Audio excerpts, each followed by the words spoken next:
Salut la compagnie, c'est Jules Melon et aujourd'hui dans un Pro Ciné Critique, forcément après avoir parlé d'Incassable et avant d'aller voir Glass qui sort cette semaine au cinéma, je suis bien obligé de revenir sur Split, le 12e long métrage de M. Night Shyamalan sorti en 2017 et donc qui fait le lien entre Incassable et Glass dans une sorte de trilogie du Shyamalaniverse qui sera très intéressante à analyser, j'imagine, une fois que celui-ci sera complété. Bref, Split sort à une époque difficile pour Shyamalan, même si ça allait mieux. Après un The Visit bien critiqué et plutôt bien réussi, il faut dire qu'il était passé par une période de disette où ses films ont été assez décriés, tels que La jeune fille de l'eau, Le dernier maître de l'air ou After Earth. Là, Shyamalan était face à un défi pour ce Split, renouer avec ses fans et confirmer son retour en grâce. Forcément, on n'est pas dans la même époque et dans la même période qu'Incassable où il avait un peu carte blanche et il était au sommet de sa gloire. Et pourtant, avec ce Split, Shyamalan confirme que c'est un superbe réalisateur. Il nous livre là un bon film, voire très bon film, c'est un peu entre les deux pour moi, qui fait le boulot et qui nous fait flipper du début à la fin. Parce que il s'agit d'un thriller psychologique et horrifique, bien mené, centré sur un personnage étrange, le personnage de Kevin Wendell Crumb, joué par un James McAvoy, mais parfait. Il peut se lâcher au niveau acting, ce rôle est parfait. Confronté à des gros problèmes de troubles dissociatifs de l'identité. Pour faire simple, il est victime d'une sorte de schizophrénie maximale où il cohabite avec 23 personnalités différentes. Et parmi ces personnalités, certaines sont plutôt maléfiques et malveillantes, dont celle de Dennis, qui va un beau jour prendre en otage 3 filles et les enfermer quelque part. Voilà. Alors, intéressant parce que ce film se concentre donc sur ce personnage qui est malade, mais aussi sur une des 3 kidnappées. Une fille prénommée Casey est jouée par la jeune Anya Taylor-Joy, qui s'est fait vraiment un vrai nom avec ce film-là. Cette fille-là, on se centre sur elle avant même d'ailleurs qu'on découvre le personnage de Kevin, puisque le film commence sur ce long plan séquence et fixe sur Casey assise, très mélancolique, immobile, dans une fête où tout le monde s'amuse autour d'elle. Et là, on comprend très vite, niveau exposition, c'est comme pour Incassable, Shyamalan, il va direct et nous fait comprendre très vite les choses. On a affaire à une fille qui a souffert, qui est complètement en marge de la société, qui n'est pas aimée de ses camarades, qui a des gros problèmes, etc. Et donc, c'est intéressant de voir comment le film va se partager, va se splitter entre ces deux personnages, celui de Kevin et celui de Casey. Et plus on va avancer dans le film, et plus on va comprendre qu'ils sont un petit peu plus ou moins liés entre eux sans le savoir. Voilà. Alors, film très intéressant. On peut faire des parallèles avec Incassable. Je pense que je ferai ça en fin de vidéo en mettant un peu des spoilers, parce qu'il y a quelque chose à dire peut-être sur la fin du film aussi.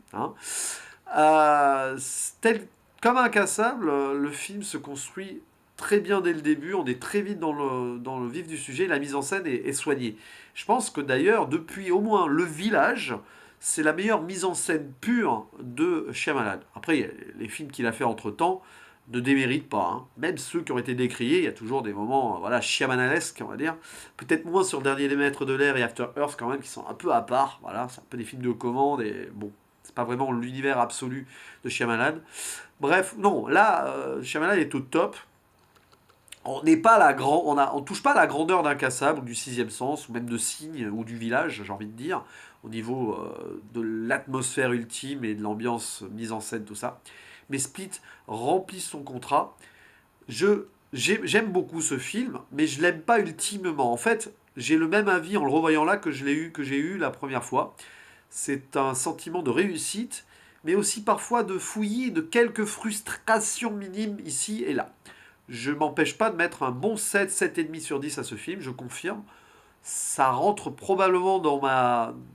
je sais pas où je le classerai parmi tous les Shyamalan. Je pense que je le mettrai derrière Le Sixième Sens, ça c'est sûr, derrière Incassable, derrière Signe et Le Village. Probablement, après avec De Visit, il faudrait que je revoie De Visit.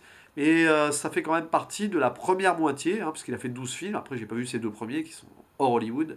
Ça fait pour moi, il fait partie pour moi de la bonne moitié de la filmographie de Shyamalan et vraiment un des bons films de 2017, certainement.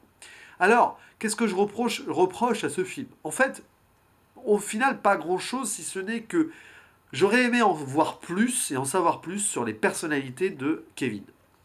Au final, je crois qu'on tourne autour de 4 personnalités grand maximum, très travaillées et très montrées à l'écran. Bon, celle de Kevin, elle-même était un petit peu noyée autour de ça, mais elle existe dans ses personnalités. Il y a surtout celle de Dennis, donc celui qui prend en otage, qui est victime de TOC et qui est un petit peu en mode bizarre gourou de secte. Il prépare l'arrivée de la bête.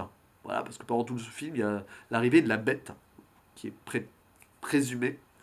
Et du coup, est-ce que la bête serait l'une des personnalités cachées de Kevin? Suspense. On a une révélation ou pas à la fin. J'en parlerai en spoiler. Il y a le personnage de Patricia, il me semble, si je ne me trompe pas.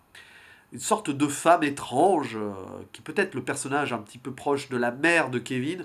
Parce que si Kevin en est là avec ses troubles de personnalité et d'identité, c'est qu'il a eu une enfance difficile. Comme Casey d'ailleurs, celle qui est kidnappée, celle qu'on voit à fond dans le film. Voilà l'un des parallèles. Bref, proche de la mère peut-être, mais aussi assez maléfique comme Dennis. Et puis il y a le personnage du gamin qui s'appelle Hedwig, qui est sympathique, avec lequel d'ailleurs Casey essaye de faire ami-ami. Mais un peu pris au piège et qui est plus proche du côté maléfique parce qu'on lui a promis des trucs, tout ça, tout ça. Hormis ces trois-là, il y a le personnage de Barry, aussi l'identité de Barry, qui est surtout mise en avant lors de ses entretiens avec sa psychiatre. La psychiatre, c'est le docteur Karen Fletcher, jouée par Betty Buckley. Et là, c'est intéressant parce qu'on comprend très vite que le Barry en question, bah, c'est surtout celui qui essaye de se battre. C'est une des personnalités positives de Kevin, et c'est celui souvent qui appelle à l'aide, mais malheureusement il est noyé dans le côté obscur de Kevin, dans les côtés obscurs du coup de Kevin. Alors c'est intéressant, mais frustrant, parce qu'au final il y a 23 personnalités, on nous miroite 23 personnalités quand même, c'est pas rien, et on n'en voit que 4-5. Alors Shyamalan a sûrement quelque chose en tête là-dedans, et j'imagine, j'espère que dans Glass, on en verra d'autres. Ça serait logique. Bon. Et autre frustration, bah, les kidnappés là. C'est dommage qu'au final, ils ne kidnappent pas que Casey. Parce que les deux autres filles, je veux pas être méchant, mais elles servent à rien. Voilà, elles font un peu pot de fleurs dans le film.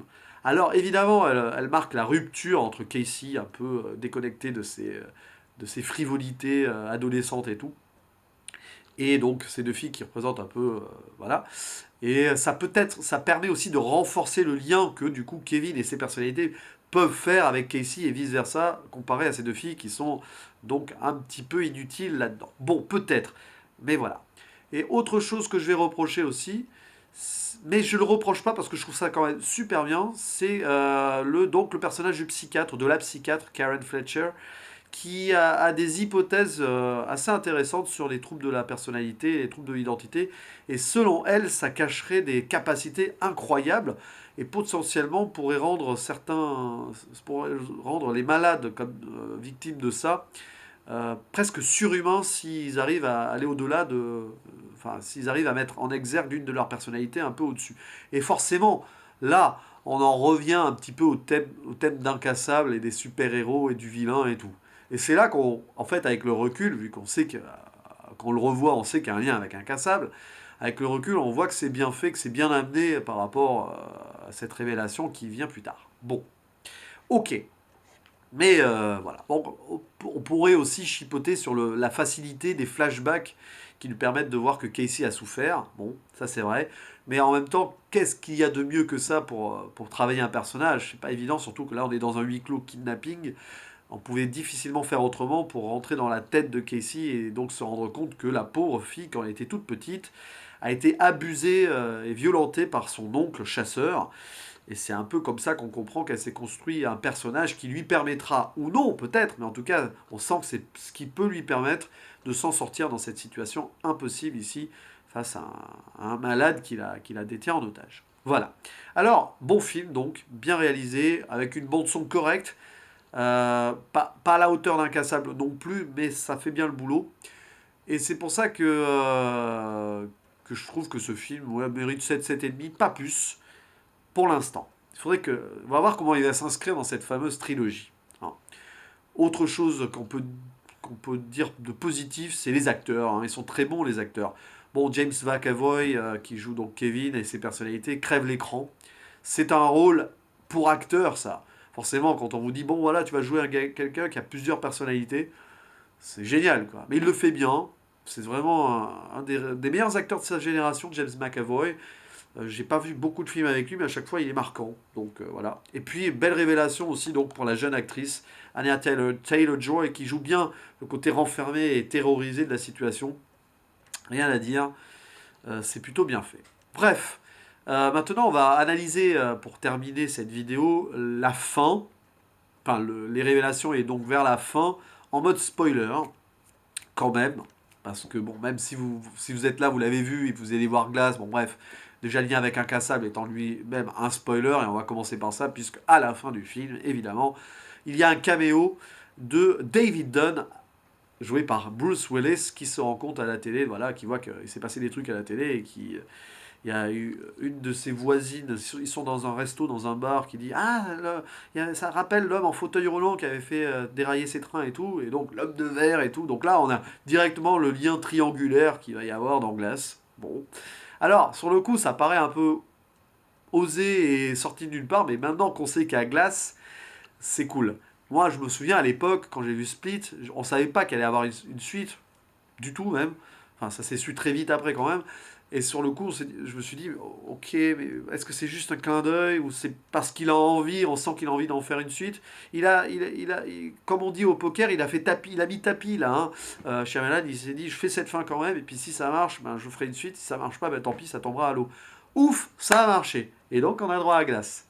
Ça c'est bien. Donc j'ai très hâte. C'est vrai que c'est une grosse hype Glace là-dessus.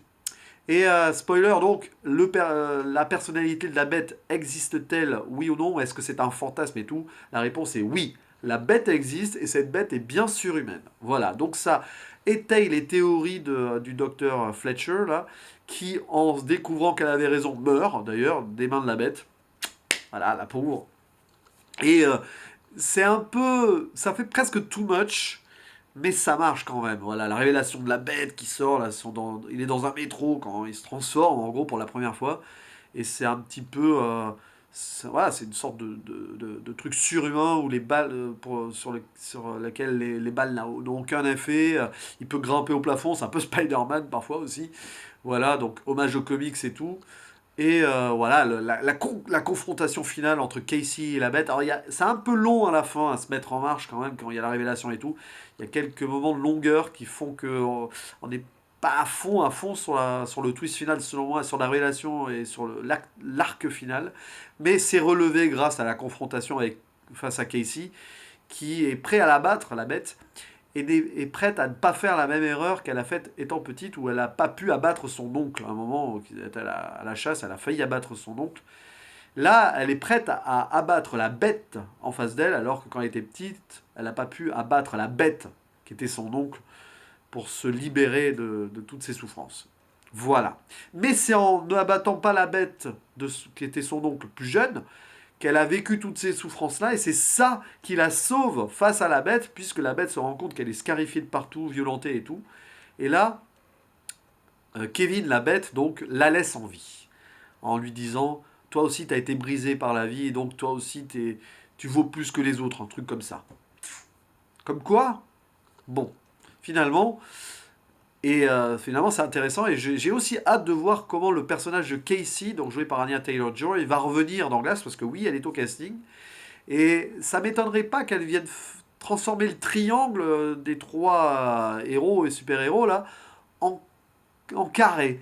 Parce que je la vois bien. Alors ça, c'est une de mes théories, tu vois. Je peux faire une théorie ici, tu vois. Je te tutoie, toi, spectateur. Oh là là, mais qui suis-je pour te tutoyer? Bref, je la vois bien potentiellement se révéler comme une sorte d'héroïne aussi dans Glass. À voir si j'ai raison ou si j'ai tort. Mais bon, voilà, donc c'est vraiment un bon film. Il y a beaucoup de choses à dire sur ce Split. De toute façon, dans tous les films de Shyamalan, il y a toujours beaucoup de choses à dire, que ce soit par les symboles, par les messages qui sont passés ici. Et c'est intéressant. Voilà, c'est intéressant. Bref, un bon film qui fait que Glass va être très intéressant à voir. En tout cas, Shyamalan is back. Il n'y a pas de raison que donc avec son nouveau film Glass, il en soit autrement. Hein. Faut l'espérer en tout cas. Voilà, à la prochaine. Ciao.